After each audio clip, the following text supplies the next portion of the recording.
In this video, we're going to be installing one of these 4-light kits that I got off of Amazon. This is, I think these are listed as like 4-inch lights.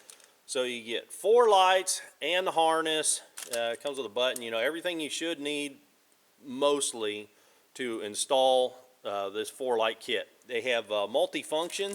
So on the switch, you got one of them, and I can't remember which is which, but one of them is on and off, and one of them is a mode button.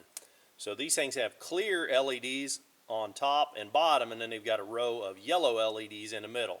So they do different functions. They'll like flash, or they stay on solid, or they both flash. They do 6 different things, I think. I had my battery. I keep a trolling motor battery in here all the time. I had it up on the workbench a minute ago, and I just wired everything up just to make sure it's functioning properly, and it is. So we're going to go ahead and, because I wanted to verify before I go ahead and install it on the vehicle, you know, and then find out later that the thing doesn't work, you know, go ahead and put it on the bench first and make sure everything's hunky-dory. So now what we're going to do is we're going to take it over here to this Blazer. And this Blazer does not go on a road, so I don't have to worry about any sort of regulations or weird, you know, blinding other drivers or anything like that.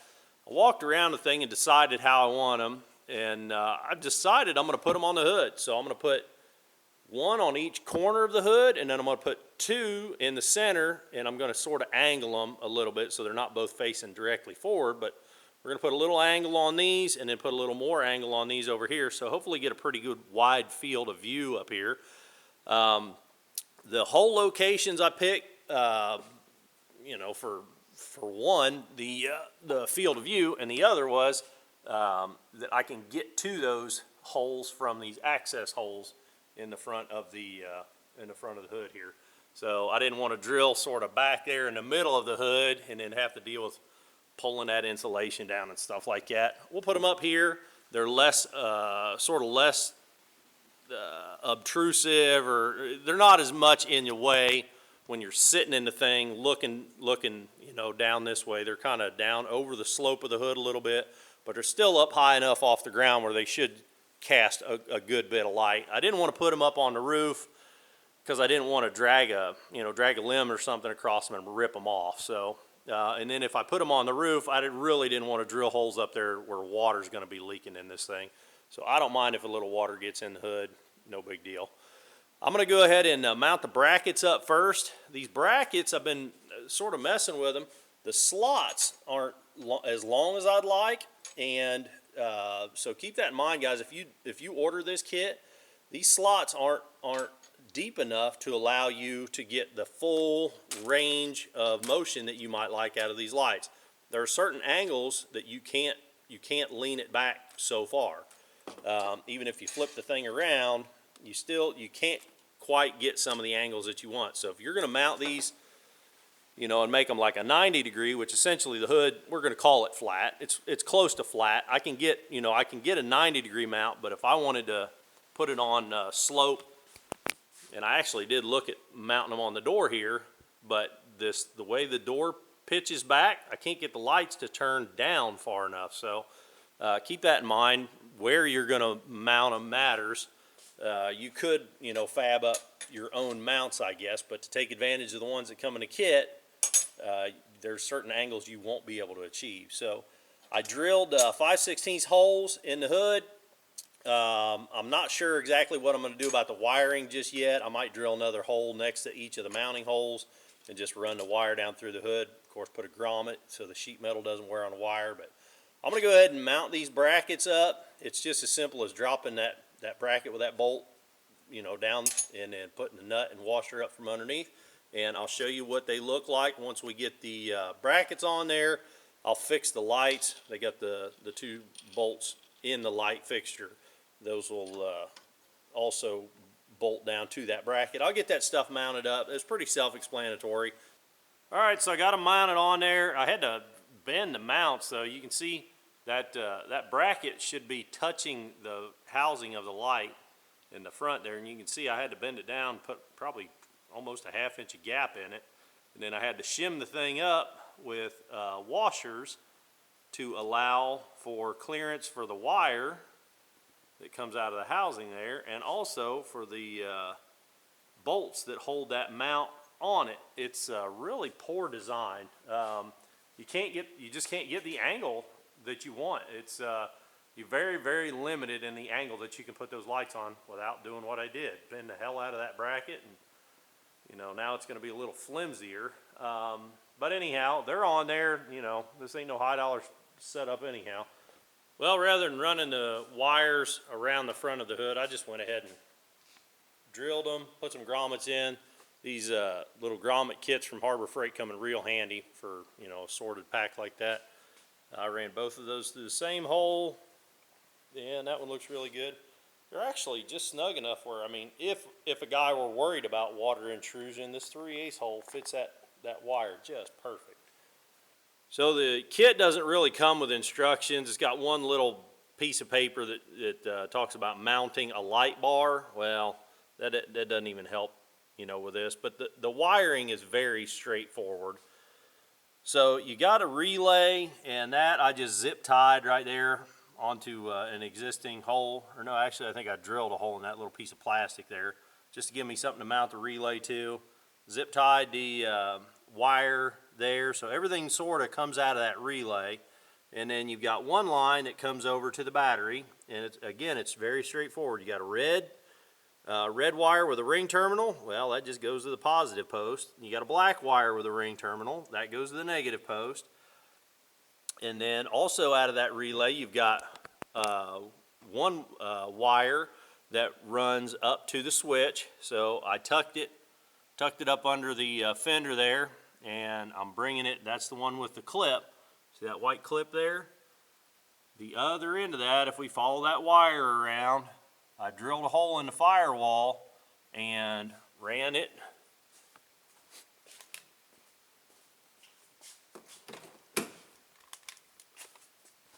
up under the dash there. You can see it peeks out. And then I drilled a couple of holes in the panel there, and then just zip tied it. And then the switch itself has adhesive backing. So I took acetone and wiped off the plastic really well, and then peeled that protective sheet off and stuck it down, and that thing is really stuck down. So that's the switch. And then the lights, again, is very straightforward.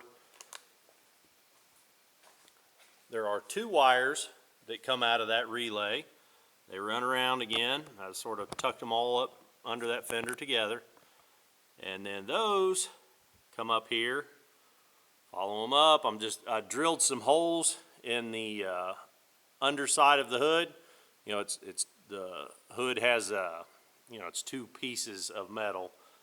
You can see that, you know, I'm not drilling through the surface of the hood. I'm drilling through that lower portion of it. Drilled a couple of holes, put a wire tie through it, and that secured the wires.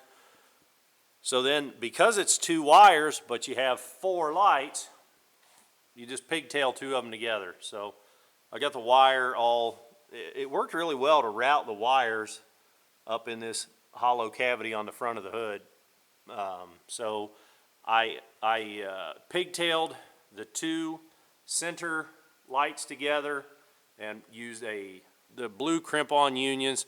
I put everything under shrink tubing. It's 1/4 inch shrink tubing, works real good for the blue ones. And then here, where I tied the outside lights together, I pigtailed the wire leading up here with this light, and those I twisted together and crimped under one side of that blue union. And then I had to run my own wire. I used 14 gauge wire that I had here at the shop. Ran it over, and then the same blue unions up in there. But again, everything's tucked up real nice up inside the hood. So because we're mounting to the hood, you know, this is a moving panel, we got to keep in mind we don't want to pinch any wires. So you can see how I fastened it here and then brought it over, because I didn't want the excess wire when this hood moves. I didn't want this wire coming out and getting pinched in here.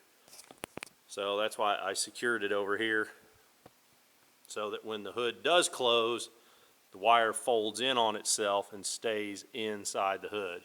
And then up here, I had to be aware of pinch points. So like right here, this is a pretty snug fit And actually the hood support here, I backed it out a couple of turns to make sure I got plenty of clearance here and I'm not going to pinch these wires and chafe on them or anything. So I also had to keep in mind that you know, that hood support is right here, and I didn't want these wires to be getting pinched by this this rubber mount. So just keeping that in mind, and then, you know, just zip tying everything real well. I used a grommet where it came through the firewall, but just trying to protect stuff where it chafes. I wrap stuff with a little extra electrical tape where it might chafe. So I'm going to go ahead and, like I said, the wiring is pretty straightforward. You know, you're plugging it in. You know, the things that look like they plug together, they plug together. It's pretty straightforward. You know, use dielectric grease, shrink tubing, try to protect it from the elements as much as you can. I just tested it out, and I want to show you guys what it looks like. It's I don't know, it's kind of cool. All right, so to use the thing, it's got these two buttons. This is the on-off button. This is the mode button. So because it's tied into the battery, it's got power all the time. So you can't tell, but the lights just did come on. And it's a white light. Now if I hit the mode button, it changes it to amber. Then it's amber and white. Then it's flashing white. Then it's flashing amber. And then it flashes white and amber. And then back to white. So I'll show you what that looks like from the outside.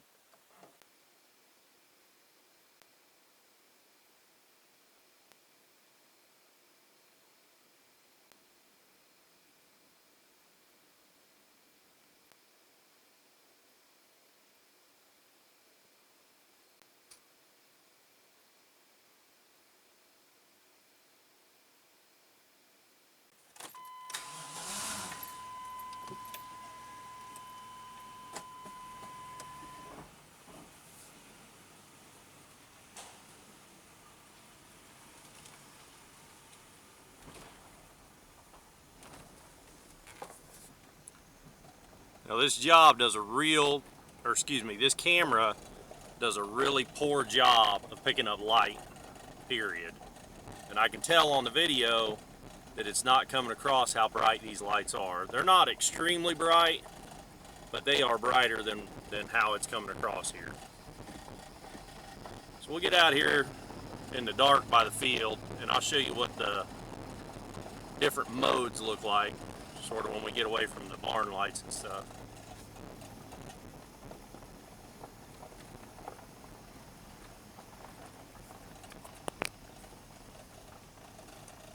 Alright, so of course we're on white light now. There's amber. Amber and white. Strobe and white. Strobe and amber. Strobe, white and amber, and then we're back to white. So that's all I got on this one, guys. They turned out pretty good. It's not as super bright as I kind of hoped they would be, but they're just little bitty 4-inch lights. They put out, you know, enough to get around. It's probably like low beams as far as headlights go, because I don't have my headlights on at all. So I might add a light bar on the front just to give me sort of a little more oomph directly in front of me. But I'm pretty happy with, you know, they're kind of cool with the strobe feature and everything. So I hope I helped you with this one. If you like this video, click the thumbs up button. You'll see more videos like this. Me working on all kinds of stuff out in the shop. Click subscribe. Until the next time, keep on tinkering.